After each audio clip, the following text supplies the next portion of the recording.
喂，Hello，大家好，歡迎再次收睇呢一個哥利亞銘級嘅影片啦。咁呢一段影片呢，就係小弟其實第一段拍嘅影片嚟嘅。咁呢一段影片呢，其實就係用咗呢個火女神嘅爆擊隊去打6配爆擊隊。咁點解會有咁樣嘅組隊會配置呢？咁因為其實呢一隻哥利亞嘅血量都十分之多啦，同埋喺個模式上面呢，可以話叫做冇模式可言，所以小弟呢就喺度諗話，咁不如呢，既然都有血有多啦，咁亦都冇話啲乜嘢可以卡到嘅位置啦，咁所以呢，我就喺度用上咗呢個爆擊隊嚟打。咁你問我呢一隊個可行性高唔高呢？我覺得係都高嘅，因為始終黑熟嘅情況之下呢，哥利亞打我哋都冇咁痛啦。咁二嚟就係爆擊嚟講呢，我覺得即係因為你都要一邊打一邊走位啦，咁不如我哋用一個爆擊隊比較高賠率啲呢，咁都 OK 啦。咁最終啦，咁呢一段嘅影片都係零石通道關啦。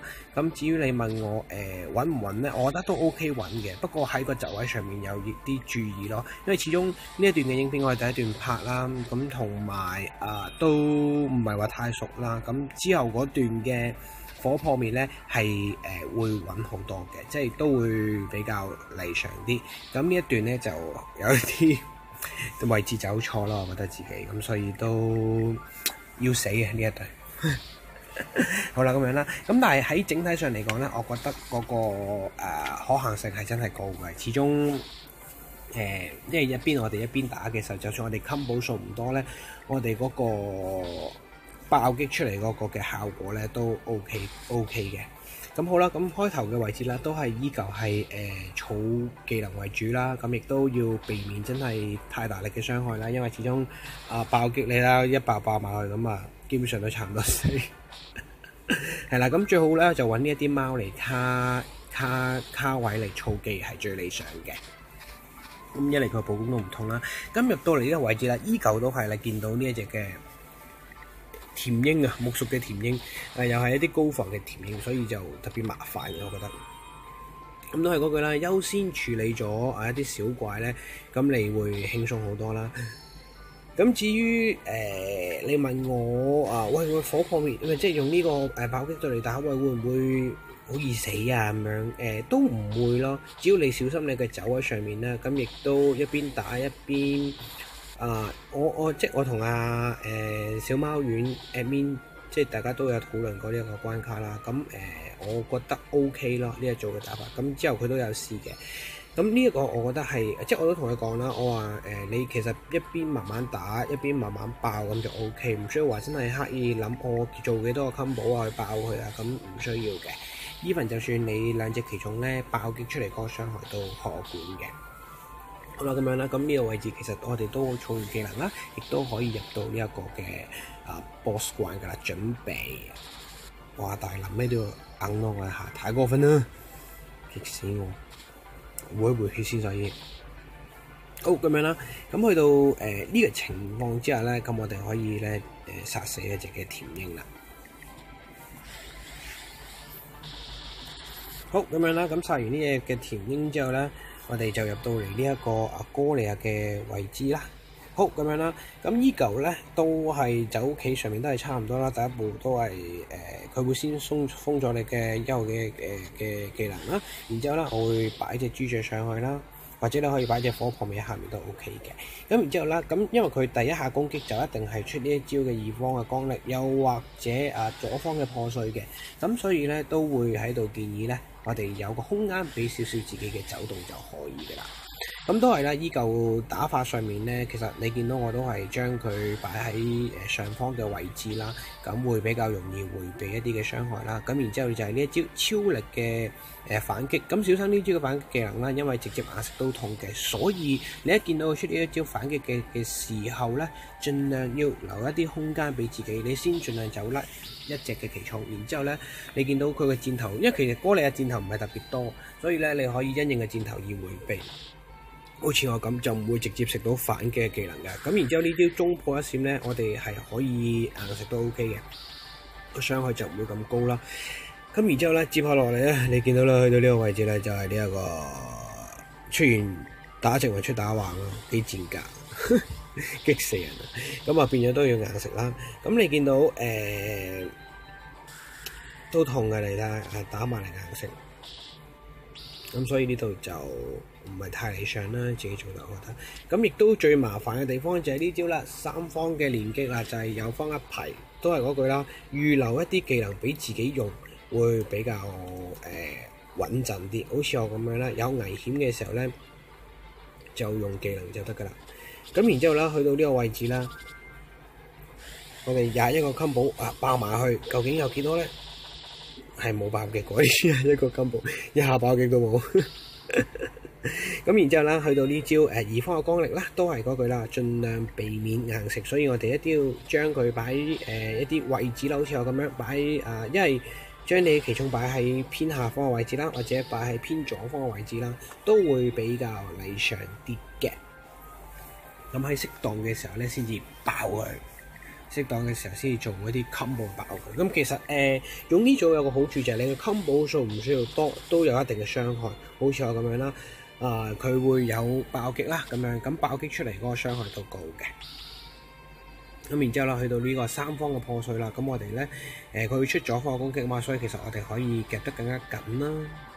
其實呢度我係點樣走咧？點解會咩咧？點解呢組我會死兩隻？其實呢組應該唔使死。可以順利一隻都唔使死，有啲位置自己走錯咗，始終唔係好熟打嗰陣。係啦，咁你見到啦，呢度有個危險性自己做得唔係幾好啦，就係將三隻奇寵擺晒呢個右方位置啦。咁呢度有個少少嘅危險，都會建議啦，即係頭先我所講啦，就係打嘅時候盡量小心你啲奇寵咧。擺晒喺一堆咁你可以方便你迴避你嘅傷害，否則嚟講咧，你擺晒喺一堆嘅話咧，你就一出一邊嘅傷害咧就走唔甩噶啦。咁所以呢度咧，我急腳都走唔切，急佢就走唔走嘅先。係啦，咁呢度我覺得自己有少少走錯啦，呢度擺明係走錯啦。其實應該咧係走隻創焰神嘅，咁如果佢一出下擊嘅話咧，我就會食。咁呢度有個唔係幾好嘅地方啦，所以都先走啦先，穩陣起見。佢真係出我都仲有空位俾自己走，所以就盡量避免企死一方咯。企死一方真係危險嘅。好啦，咁然之後啦，咁嗱就見到啦，佢就係出呢招猛擊啦。不過唔使驚，我下方咧有呢一個破滅嘅技能啦，就係可以無敵啦，所以我哋都可以唔使擔心，都仲可以頂。所以我就話建議大家咧，盡量打呢隻哥利亞咧，將佢卡喺一角嘅位置打會比較好啲，唔好好似我咁樣。呢一組嘅打法其實呢組其實打法係 OK 嘅，不過我即係打嘅時候咧唔係好熟啊，變咗咧好戇居，我覺得有啲地方走得唔係好靚咯。咁變咗你見到我都有啲危險性，咁但係都順利通到關嘅。不過就盡量大家小心啦，即係好似唔好似我咁樣啦，盡量堆死喺一個方向啦，盡量將佢都係擺喺左上角或者擺喺右下角咁我覺得會安全好多。咁好似頭先你見，如果你有睇我之前嗰段影片啦，你會發覺我哋能夠可以冇咁容易食到一啲嘅傷害啦。嗱就喺呢度啦，貪功24個 combo 貪功開咗加工，諗住爆得死呢度就係唔好嘅地方咯，就係自己貪功咯，好蠢啊！我覺得呢度一貪功之後咧就走唔甩啦。一出出呢個三方嘅連擊咧都仲 OK 嘅，都仲 OK 嘅。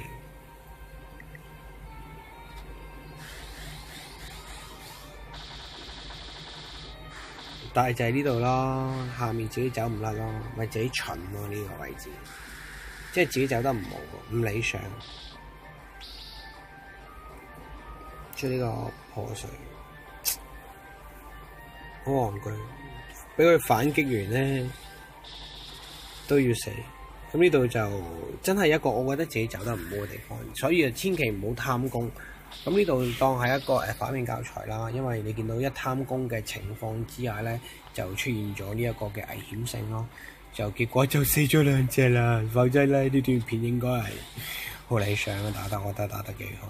咁然之後咧有個好處咧就係你見到啦，喺爆擊嘅情況之下咧都 OK 嘅。嗱，你見到 even 我哋嘅 combo 數唔多咧，唔使擔心。點解咧？因為我哋有爆擊，所以我哋做出嚟個傷害咧都 OK 嘅喎。你見到我一邊慢慢打嘅時候咧，都還算可以啦。你見到有啲危險啊！就喺呢個位置啦，有啲危險，俾人一下爆擊之下。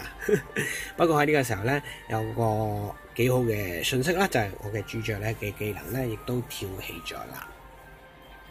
咁去到呢個位置啦，你見到我僅餘2隻奇寵咧都打到嘅，就係因為爆擊嘅好處，就係我哋唔會話因為奇寵少咗嘅時候啦，我哋個傷害會特別細，因為始終都有爆擊嘅加持之下啦。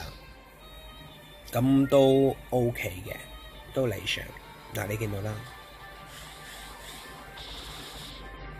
一邊包一邊爆，一邊慢慢打，都打得死佢。所以用爆擊係有好嘅地方嘅。咁然之後啦，餘下嘅位置，咁咧都係盡量小心啦，迴避佢一啲高輸出嘅傷害啦，咁亦都避免重疊一啲嘅位置啦，咁就 OK 嘅啦。咁呢份就係佢真係會再出一啲技能去打我哋呢啲個位置咧，其實都唔使擔心，因為咧我哋仲有呢個女神嘅技能可以用嘅，馬比嘅技能。咁我都係 keep 住9個 combo 爆擊啦。咁你見到咧打下咧，其實佢都有差唔多冇血咯喎。咁爆擊都有個好處嘅。咁然之後咧就係呢招啦，三方嘅壞落啦，打上方嘅攻擊，所以咧都係先走去一啲嘅位置，預留一啲空間俾自己去走動。咁你見到我嘅血量有朱雀回復之下都 OK 啦。咁呢度啦，亦都差唔多啦。咁可以貪功少少，因為我仲有女神嘅技能可以用12個 combo，再爆擊情嘅情況之下，又打剩佢啲啦喎。咁100萬嘅血量啦，咁亦都可以俾我哋打得到啦咁樣。咁然之後啦，最尾啦呢度啦，咁佢麻痹咗佢先，因為佢會出有放攻擊啦。咁再爆擊嘅情況之下咧，打剩佢最後一滴啦。